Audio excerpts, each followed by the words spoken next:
The beach is disgusting. Paint peels from the walls in every psych ward and hospital.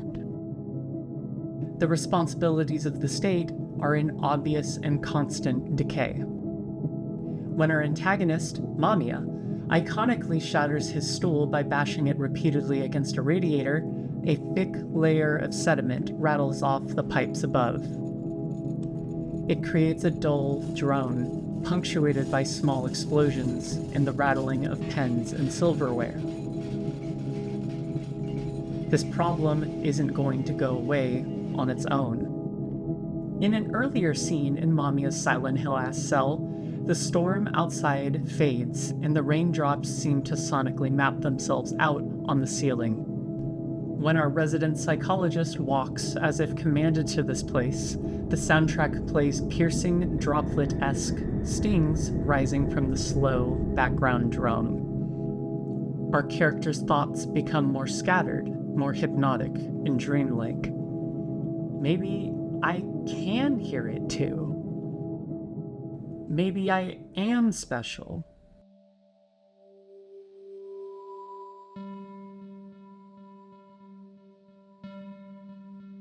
Okay, so this banging isn't going anywhere, so I guess we're just gonna have to live with it and try to drown it out.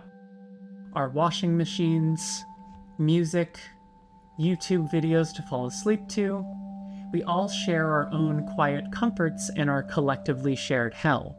We do our little tasks in our little homes, and our lives exist as a series of crises to manage. I suppose we all find ourselves trapped within our own personal versions of the yellow wallpaper at some point. It's fine though. I definitely don't want to split my head open about it. Wouldn't that be crazy though? I started thinking about Cure again after watching Peep TV Show, a movie which opens with someone jerking off to 9/11 footage and does not slow down after that and is somehow still free to watch on YouTube. In a strange parallel, both movies feature a salaryman cursing under his breath to no one. In contrast, only one of these men is approached by an anonymous black-haired void of a person, and that movie isn't Cure. However, their inclusion in their respective movies serves a similar purpose. An illustration of just one of the more common metaphorical pots about to boil over. As Steely Dan once said, anyone on the street has murder in their eyes. Cure's misanthrope acts as an empty vessel for that murder, a conduit to channel and direct all that underlying anger with nowhere to go towards whatever easy targets already exist within you, like women in general, annoying coworkers, lunatics as described by the police, men in general, yourself, and, most importantly, your dang bitch wife! This all reminds me of a time when I was on a drug which shall not be named, and I had to walk home 7 blocks from a local park. As I hazily stumbled through these once familiar streets, I looked at them with new eyes. More than anything, I fixated on the trash on the ground. Oh my god. There's just trash everywhere, all the time, and we just live with it. In my altered state of mind, what once just seemed like an obvious and unfortunate side effect of modern life now became the single greatest indicator of everything wrong with the world. Now, I didn't MK Ultra myself into becoming a member of Avalanche that day, but let's just say I saw how someone could be MK Ultra'd into becoming an eco-terrorist.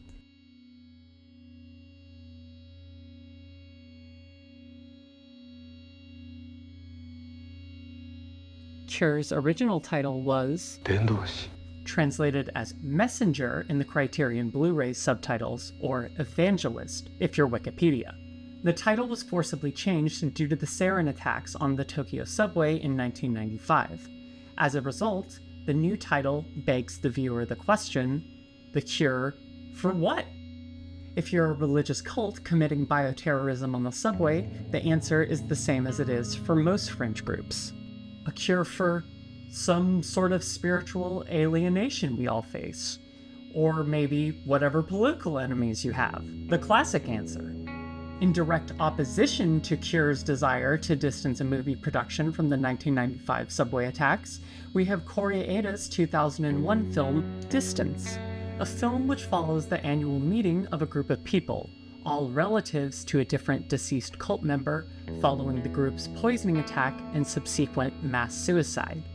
Through flashbacks with each family member, we see each relative struggle to interact with the person they knew before. These once ordinary people now talk as if entranced, unshaken by pleas, in a profoundly misdirected attempt to find comfort and meaning in the world. Where Distance says it could happen to anyone, Cure stresses that means you too. That fear at the heart of Cure can be read in a few ways here.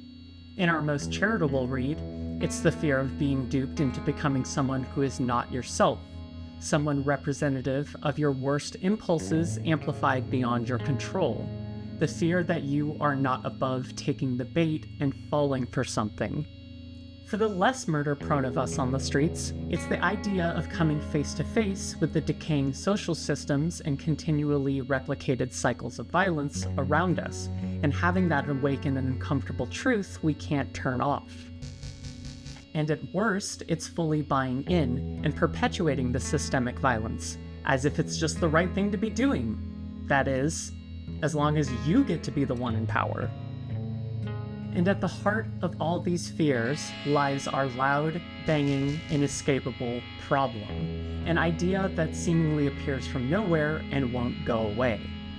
Mamiya, a disaffected college student who learns the forbidden techniques and decides to use it to try to accelerate the collapse of society. Like a magical joker, he is out to prove the only thing separating the average quote-unquote respectable person from those they fear and or detest is mental framing. Killing is obviously bad when bad people do it, but good when good people do it. And aren't you a good person? Why wouldn't you be? Don't you obey the average laws, say your pleasantries correctly, and carry a deep, unspeakable hatred of certain individuals for the right reasons? You know, like a normal person? You trust the great collective processes in place to reduce that inescapable banging to a dull, pleasant hum you can drown out. When you sit and focus on it long enough, you get used to it, really. Sometimes you don't even notice it anymore.